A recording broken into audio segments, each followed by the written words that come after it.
Cientista político, especialista em política internacional e Oriente Médio e primeiro latino-americano a integrar o Advisory Board da Harvard International Review para o exercício de mandato vitalício. Hussein Khallout assumiu em fevereiro deste ano a Secretaria Especial de Assuntos Estratégicos da Presidência da República. Nesta conversa, ele aponta os eixos para que o Brasil possa se lançar ao futuro para competir num mundo globalizado. Também lamenta o crescimento da islamofobia no país e fala como se sentiu ao ser vítima de preconceito. Secretário, muito obrigada por aceitar conversar com a gente e nos receber aqui no Palácio do Planalto. É um prazer, uma honra poder falar ao seu programa. Secretário, a gente vai conversar muito aí sobre essa sua área de atuação, né, de assuntos estratégicos. Mas antes de entrar nisso, eu queria tirar uma dúvida com o senhor em relação a qual é seu sentimento. O senhor recém passou por um problema ao tentar embarcar para os Estados Unidos numa missão de Estado. O senhor se viu como vítima de preconceito, de fato, naquela situação? Olha, existem várias formas de você detectar o preconceito, uma ação discriminatória. E muitas vezes ela é velada, mas eu fui o único passageiro aleatoriamente escolhido para uma inspeção adicional, apesar de eu ter já passado por todas as inspeções determinadas pela área de segurança do aeroporto de Brasília. E isso não é a primeira vez, então viajando em companhias americanas e dentro dos Estados Unidos, eu sempre fui aleatoriamente escolhido, então na verdade não há um sistema aleatório que permita que em todas as viagens que eu faça seja a probabilidade de ser escolhido sempre para esse tipo de inspeção. A diferença entre todas as vezes essas, eu sempre respeitei todas as normas de segurança, sempre fui obediente à lei, até porque eu trabalhei no Poder Judiciário anterior e no Ministério Público, e sempre entendo que parte desse processo de segurança é também para a minha segurança, mas neste caso em específico eu não estava indo a passeio, não estava indo para a Disney, não estava indo para uma viagem de lazer. Nesta vez eu estava indo em missão oficial, representando o Estado brasileiro, portando o documento oficial do Estado brasileiro, e a conduta da companhia aérea me parecia, e de fato foi, um desrespeito à nossa soberania e à forma como eles tentaram impor uma circunstância desagradável e evidentemente que esse processo era sim adornado por um coeficiente de discriminação. Sabe o que eu fico pensando, secretário? Se o senhor, numa missão, aliás, com todo o seu perfil de pesquisador de Harvard, todo um currículo, todo um nome construído, passa por esse tipo de situação, eu fico imaginando o cidadão, simplesmente cidadão comum, indo fazer uma viagem e que tenha tais traços ou mesmo alguma descendência. O nível discriminatório tem crescido muito, muito. Não é muito pouco, não é pouco, mas muito. E evidentemente isso tem uma correlação com dois elementos. Um elemento é a suspeita de imigração ilegal, o outro é concernente a terrorismo e crime organizado transnacional, né? No meu caso era muito óbvio que não era suspeita de imigração ilegal, até porque eu morei nos Estados Unidos, eu vinha e voltava.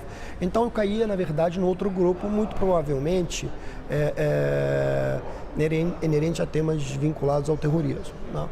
Então, para mim, o que me causou certa consternação que eu estava num grupo de risco à segurança nacional americana. Ou seja, eu na condição de uma autoridade do governo brasileiro, do Estado brasileiro, eu era visto como um risco à segurança nacional americana. Isso não é agradável, né?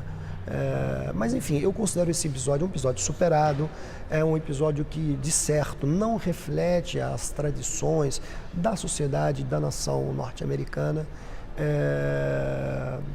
os Estados Unidos têm instituições sólidas, democráticas e renascentistas, por assim dizer.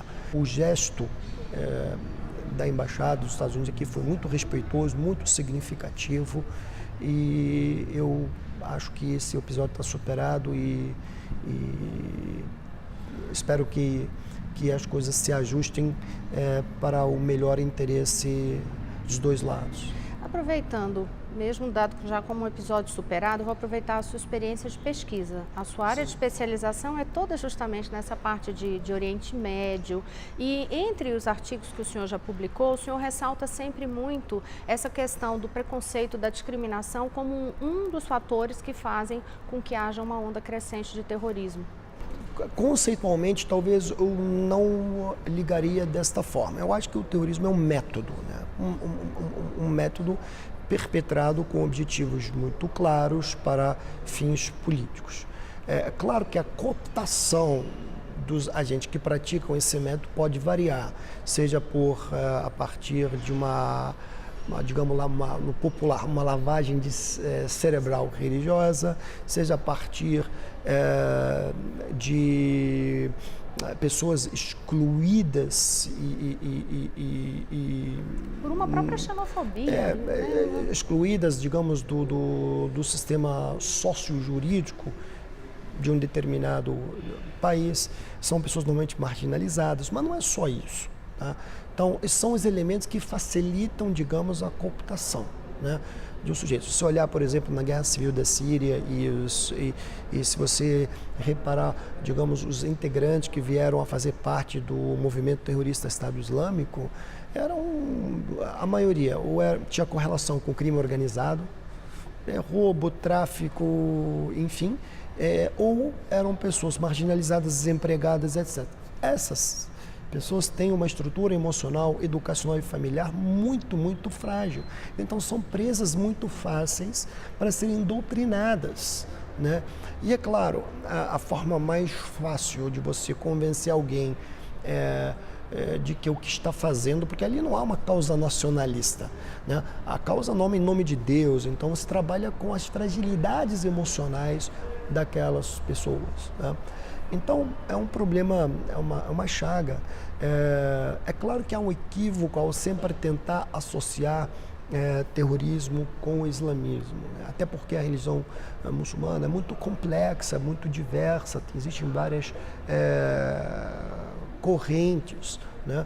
E tudo depende do método. Então, se a gente observar, digamos, um comportamento em algumas outras sociedades não caracterizadas pela religião, ou não tem como matriz a religiosidade, também percebemos atos violentos.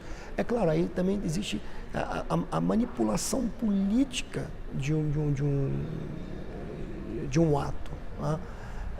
Eu te dou um exemplo muito claro. Veja o atentado que teve em Miami, na boate. No início, tentou se dar a característica de um atentado terrorista a um jovem que entrou e assassinou uma centena de pessoas, praticamente, né? Mas depois descobriram que ele possuía outros problemas, de outras características, né, que não tinham necessariamente a ver com a religião, tá entendendo? Então, é importante ser muito cuidadoso, cauteloso e transparente na hora de tratar dessas coisas. Quem mais sofre com o terrorismo de caráter religioso, de matiz religiosa, é a própria sociedade muçulmana. As maiores vítimas do terrorismo ocorrem dentro da sociedade muçulmana. Então, na verdade, há um desconhecimento muito grande. A sociedade ela é diversa, ela é antagônica, ela é ornamentada por diversas plataformas culturais, civilizatórias. Não é uma coisa monocromática e, às vezes, a falta de conhecimento procura levar essa interpretação de que as diversas sociedades muçulmanas são monocromáticas, são homogêneas e não são heterogêneas. Isso é um equívoco. E enquanto não superar isso, problemas vão continuar existindo, obviamente. Eu me lembrei agora de uma situação, eu me lembro quando o senhor foi nomeado para assumir a Secretaria Especial de Assuntos Estratégicos, eu me lembro de um texto que eu li, um texto imenso que eu li na internet sobre o senhor, que falava assim, que a influência do islamismo no governo gera preocupações e não sei o quê. Imagino que outros textos assim apareceram. O senhor chegou a receber mensagens também, alguma coisa assim, não? Eu recebi mensagem no Facebook, no Twitter, até o Gabinete de Segurança Nacional da Presidência estava monitorando alguns ataques e algumas adjetivações à minha pessoa. De fato, no Brasil a islamofobia cresceu, isso é fato real, é dado real, mas isso é um grupo minoritário, entendeu? Esse tipo de radicalismo existe em qualquer lugar. Vi agora, recentemente, nos Estados Unidos, no estado de Virgínia. Eu, particularmente, como brasileiro, parte de uma sociedade multicultural, multiétnica, multirreligiosa, sempre fui criado num ambiente em que jamais me senti pertencente a uma minoria ou a alguma religião muito específica. Eu fui educado em escola jesuíta, eu casei na igreja católica, meus filhos são batizados, então eu sempre fui uma pessoa ecumênica nesse sentido. E eu acredito que a religião é algo de foro privado, foro íntimo, em que não deve, na minha percepção, determinar quem você é dentro da sociedade. Quem determina são seus deveres, as suas obrigações, a sua conduta, o seu caráter, quem você é. A gente vai continuar conversando com o secretário especial de Assuntos Estratégicos no próximo bloco, daqui a pouquinho eu volto já.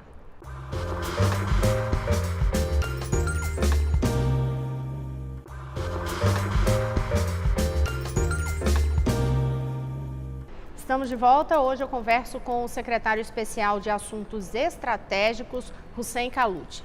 Secretário, nesse bloco eu queria entender bem com o senhor essa função mesmo da Secretaria de Assuntos Estratégicos. Afinal, assunto estratégico parece algo tão amplo, né? O que é que de fato é o foco da atuação da Secretaria? Bom, vamos lá. Vamos fazer primeiro um resgate histórico sobre a SAI. A SAI, ela foi criada e extinta 5 ou 6 vezes. E entre uma e outra gestão, por vezes não houve continuidade nos projetos de trabalho, não houve interrupção. E como a SAI também não tem um quadro próprio, então a memória institucional acaba também se perdendo. Então, um dos desafios mais prementes que nós encontramos era como organizar uma agenda de trabalho consubstanciada em projetos que se interligam com os objetivos do governo, ao mesmo tempo em que pudesse preparar o terreno para os desafios que o Brasil tende a enfrentar no futuro, né? Nesse bojo, nós identificamos três áreas que eram fundamentais que o Brasil pudesse lançar um olhar mais, digamos, preciso, né? Então, o primeiro pilar é como redefinir o modelo de inserção do Brasil no mundo. Como o Brasil quer se inserir no mundo cada vez mais competitivo, né? Segundo, pensar num projeto em que pudesse focar nos temas de defesa e segurança, né? E o terceiro pilar focado numa, digamos, maior abertura econômico-comercial, que pudesse tornar o Brasil mais produtivo, competitivo e que pudesse permitir ao Brasil dar o salto ao tecnológico. De uma forma ou de outra, esses projetos se correlacionam, né, se interligam. Deixa eu começar pelo último pilar, né? O governo federal tem feito um esforço tremendo nesse processo de reorganização da economia e, como o presidente tem dito, enfatizado, recolocar o Brasil nos trilhos. E o esforço do governo tem sido imenso nesse sentido, né? Reorganização da infraestrutura do Estado brasileiro. Então, o que nós pensamos nesse pilar de abertura econômica, que o Brasil precisa ser competitivo se efetuasse ajustes regulatórios, como que está acontecendo agora com os aeroportos, portos, etc., nós precisamos tornar o Brasil mais produtivo, né? E para tornar o Brasil mais produtivo, nós temos que fazer investimentos fundamentais na nossa área de infraestrutura para integrar as cadeias produtivas, tá? E permitir que o Brasil dê o salto tecnológico, né? Então, se a gente não der o salto tecnológico, nós não vamos poder qualificar o nosso desenvolvimento. O exemplo disso é a Coreia do Sul. Até 1960, a Coreia do Sul era um país literalmente agrário. E olha hoje o nível de desenvolvimento que a Coreia do Sul logrou. Eu não estou dizendo que o Brasil é um país diferente em sua, digamos, plataforma de organização social, política, jurídica do que a Coreia do Sul, mas eu falo sobre visão e planejamento, né? Bom, então esse é o primeiro planejamento estratégico. Então, a nossa área é focar nesse planejamento. O segundo pilar sobre defesa e segurança. Os temas de defesa e segurança ficaram relegados após a redemocratização do Brasil. Havia uma percepção na nossa sociedade, nas nossas instituições, de que para haver mais democracia era necessário enfraquecer o aparato das Forças Armadas e da inteligência. Inteligência é algo que não pode ser enfraquecido em nação nenhuma. Mas é isso que aconteceu. Então, essa era a percepção. Quer dizer, o enfraquecimento das Forças Armadas, o enfraquecimento dos aparatos de inteligência trariam mais democracia ao Brasil, que é uma ideia totalmente falsa, né? Todas as grandes potências do mundo, as mais desenvolvidas, elas têm um poder militar, uma capacidade de inteligência, uma capacidade de políticas de segurança elevadas, tá? Então, nós temos que repensar. E pela parte de defesa passa o quê? A nossa base industrial de defesa, que é fundamental, que não só gera produtividade, permite que o Brasil seja competitivo e ela gera um ativo tecnológico, né? A parte de segurança, a segurança de fronteiras. Então, o Brasil tem uma extensão territorial muito grande, né? Então, para você combater o crime organizado no Brasil, você também, parte dessa estratégia de combater o crime organizado no Brasil, é você ter uma política para as fronteiras brasileiras, né? Reforçar o poder e a capacidade das agências de inteligência, né? Porque elas que trabalham com dados informativos que podem dar ao Estado maior capacidade de tomar decisões equilibradas, focadas e resolutivas. Como consequência, eu posso entender que todo um ambiente de segurança que passa para o mundo externo, né? Para o mundo fora, um conceito de segurança que aí se junta isso com a economia, aí pode-se trazer todo um ambiente, se criar sim esse ambiente de investimento. Dá para fazer essa leitura dessa forma? Evidente. A melhoria do ambiente de negócios no Brasil e a atração de investimento também passa, de uma forma ou de outra, por essa capacidade, né? Na parte de defesa, por exemplo, a base de Alcântara é um grande ativo nacional e nós temos que pensar seriamente como maximizar essa plataforma importante para o nosso país, tá?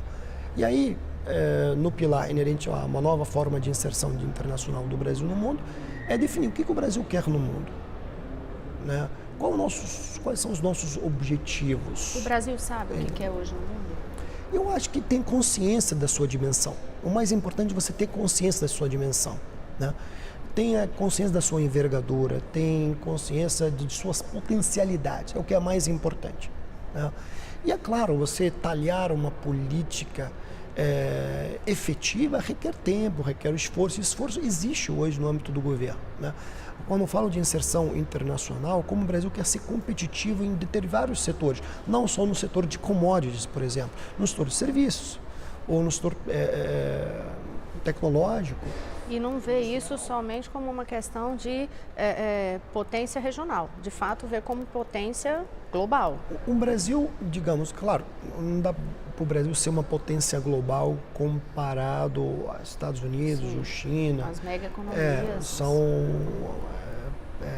países que têm uma envergadura maior. Emergentes. Agora, sem dúvida nenhuma, o Brasil é um poder regional, é uma potência regional e, sem dúvida nenhuma, está entre as 10 maiores potências mundiais. Precisamos pensar a nossa capacidade de inserção no mundo, né, a partir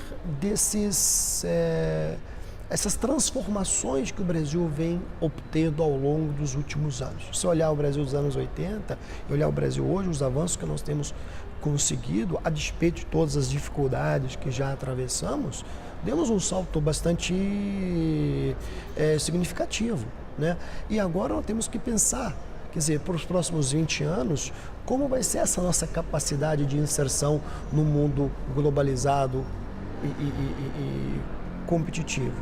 O objetivo, digamos, primordial da SAI é tentar encontrar os gargalos e tentar modular estratégias em coordenação com as diversas áreas do governo federal, com os ministérios, para a gente conseguir preencher essas lacunas. Muitas vezes os ministérios trabalham de uma forma muito focada, às vezes naquilo que é o dia a dia dele. Né? Exatamente. Então, nossa percepção, nossa visão, nosso trabalho é muito mais transversal.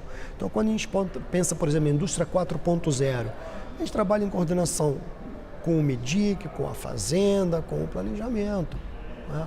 Então, isso é fundamental, né?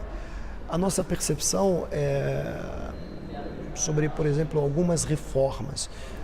Muitas vezes o foco está numa reforma, mas muitas vezes não há percepção estratégica que aquela reforma impacta no nosso desenvolvimento dentro de 10 anos. Então, a nossa função também funciona como um think tank dentro do governo, fazendo essas análises para poder oferir uma leitura mais condizente com as nossas aspirações. O Ministério que às vezes a gente pensa que não tem nenhuma ligação um com o outro, se eu for pensar, sei lá, Ministério da Defesa, o que tem a ver com o Ministério das Cidades, o que no caso da Secretaria, ela tem que pensar essa integração de todos os órgãos para pensar estrategicamente o país para frente. Como eu disse, a SAI é um órgão que funciona, existe para colaborar, ajudar, não é para substituir, não é para fiscalizar, e não é para determinar, né? A função primordial da SAI é ajudar a pensar. O que eu posso te dizer, como nós definimos essas 3 plataformas, uma forma de inserção do Brasil, nova forma de inserção do Brasil no mundo, defesa e segurança, abertura econômico-comercial que foque na melhoria da capacidade produtiva, competitiva do Brasil. Então, nós já sabemos quais são as áreas com quais a gente tem que trabalhar. A parte, por exemplo, de defesa, a nossa interação com o Ministério da Defesa sobre a base industrial de defesa é muito grande, tá? No que se refere, por exemplo, à competitividade, produtividade da economia, trabalhamos em franca sintonia e sinergia com o Ministério da Fazenda, com o planejamento, com o próprio MEDIC, em alguns temas com a agricultura. Na forma concernente à inserção internacional, a inserção internacional depende de vários ministérios, mas primordialmente é do nosso Ministério das Relações Exteriores, mas você tem outros ministérios que fazem essa interface. Aí vem o MEDIC, você tem a ciência e tecnologia, você tem a Fazenda. Então, a SAI nada mais é com elo facilitador. Mais uma coisa, quando o senhor fala em toda essa questão de defesa, de segurança, inteligência e fala de toda a extensão territorial do Brasil, como é que entra aí a análise sobre a situação da Venezuela, dessas relações Brasil-Venezuela, essa importância de Brasil na América Latina como um todo, mas partindo dessa ideia, principalmente agora nesse momento que o Brasil está na presidência temporária do Mercosul, quer dizer, onde que entra a análise de Venezuela no trabalho de vocês e de que forma? Evidentemente, o que a gente procura observar de forma analítica quer dizer, o desdobramento da crise interna, quais seriam os impactos sobre os estados fronteiriços do Brasil, né? Já há uma massa de imigrantes em Roraima, no estado do Amazonas. Então, evidentemente, isso gera impactos sobre os estados, esses estados da federação. Então, a gente faz essa análise em coordenação com outros órgãos do governo. Mas a ação política do dia a dia, dos dobramentos do política externa, competem ao MRE. Da perspectiva do governo brasileiro, o presidente, o ministro das Relações Exteriores e outros ministros de Estado têm sempre manifestado preocupação com a situação conjuntural que a Venezuela atravessa, e sempre o Brasil se dispôs a ajudar o povo venezuelano. Essa é uma das marcas tradicionais do Brasil, de ser solidário com os seus vizinhos. Só para encerrar essa conversa, secretário, dá para mensurar aí qual é de fato o principal desafio brasileiro nos próximos 20 anos? E nesse caso, qual é a sua expectativa em relação ao que pode ocorrer daqui para frente? Um dos principais desafios que o Brasil vai enfrentar no futuro é a qualificação de seu conhecimento. É o conhecimento que permite que você mude de estatura e, de fato, adentre o nível dos países desenvolvidos. Isso passa fundamentalmente pela educação. Para você ter tecnologia, você precisa ter conhecimento, mas isso começa na base da educação. Então, eu acho que o principal desafio do Brasil, no longo prazo, para qualificar o seu desenvolvimento, passa pelo conhecimento. Não adianta a gente ficar pensando em outras coisas. E também reduzir as assimetrias sociais. Conhecimento e educação também são instrumentos que levam à redução dessas assimetrias. E é importante ter muito claro de que um país desenvolvido não consegue chegar a um nível de desenvolvimento, por assim dizer, sem educação. Eu não conheço nenhum país do mundo desenvolvido que não tenha uma boa plataforma educacional, uma boa plataforma de conhecimento, uma boa plataforma tecnológica. E isso que eu acho que é o que nós temos de enfrentar para o futuro. Secretário, uma vez mais, muito obrigada por nos atender aqui em pleno dia de toda a atividade aqui, um dia de muitas reuniões aqui no Palácio do Planalto, então por isso tanto movimento, quem estava acompanhando aí os barulhos que a gente tem durante a conversa, porque realmente a gente está aqui no 4º andar do Planalto, numa área que tem uma série de pessoas passando. O pessoal aqui está trabalhando, todo mundo aqui trabalhando e trabalhando muito, como a senhora observou.